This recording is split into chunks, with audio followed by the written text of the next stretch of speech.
Thank you all very much. That little hula hooping comment sure lightened my mood a little bit. It's a great honor to be here. Thank you to Neo for his introduction and to Miriam and Reep for inviting me to do this introduction today. I first of all want to point out what to some of you will be very obvious. Michael Pollan and I share a characteristic that is a little more than our interest in food, and that is our absence of hair.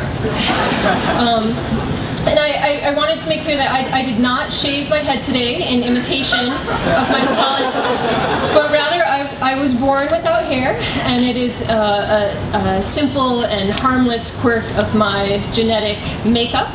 But I did think it was worthy of note, since it's somewhat unusual for a man and a woman to share this characteristic. So I first heard about Michael Pollan when my partner brought home a copy of The Omnivore's Dilemma. She had it on loan from a friend of hers who had read it and thought that we might be interested in it as well.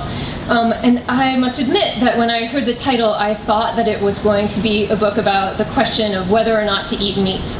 And I did not agree that I would be interested in this book.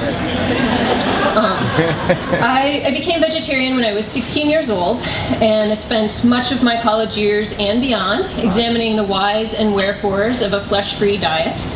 That examination led me to various iterations of stricter and stricter codes of eating, until I finally came out the other side of that as the simple vegetarian that I am today. Along the way, I learned to cook, I learned to grow my own food, and I also learned to eat with the seasons. All of those practices I incorporated both into my lifestyle and into my food choices, and by the time the Omnivore's Dilemma crossed my path, I had no interest in opening up those questions again. It was on a long and dull car ride back from a family wedding that I realized my error.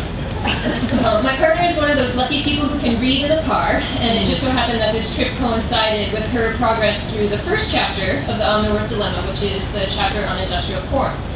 She knew that I would be interested in hearing about a fellow farmer and his farming practices, so she began to read aloud about George Naylor and his farm. And from there, we quickly progressed into Michael Pollan's description of the Haber-Bosch process for fixing atmospheric nitrogen, and how that enabled the manufacture of synthetic fertilizer. Those of you who have not read the book may doubt me, but I can assure you that the chemistry of fertilizer has never been so interesting or so easy to understand as Michael Pollan makes it in those pages. At that point, I was hooked, and when I returned home, I started the book again from page 1 and quickly read through it. One thing that I often hear said of Michael Pollan is that he has a unique ability to break down complicated concepts into digestible pieces that most all of us can understand. Though I have been growing food organically and marketing to my local community for most of my adult life, reading Pollan's books has helped me to better understand the greater health, economic, and environmental impacts of local and organic food production.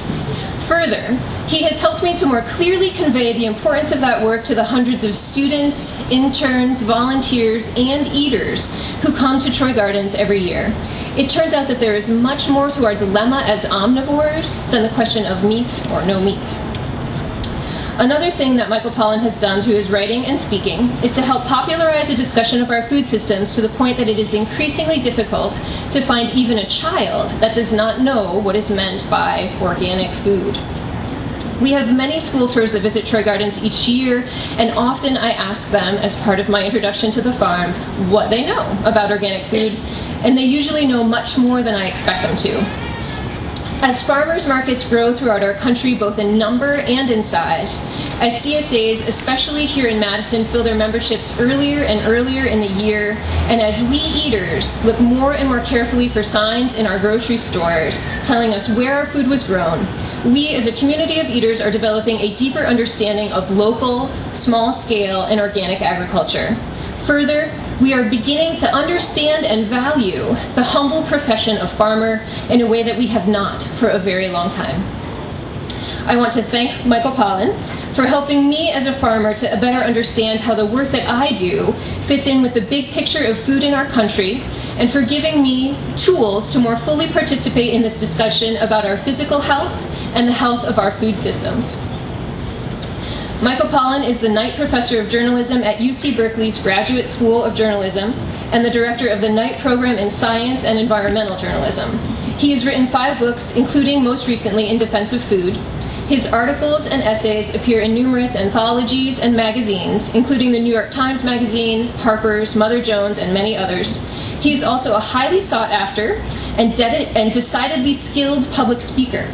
We are lucky to have him here in Madison. Please welcome Michael Pollan.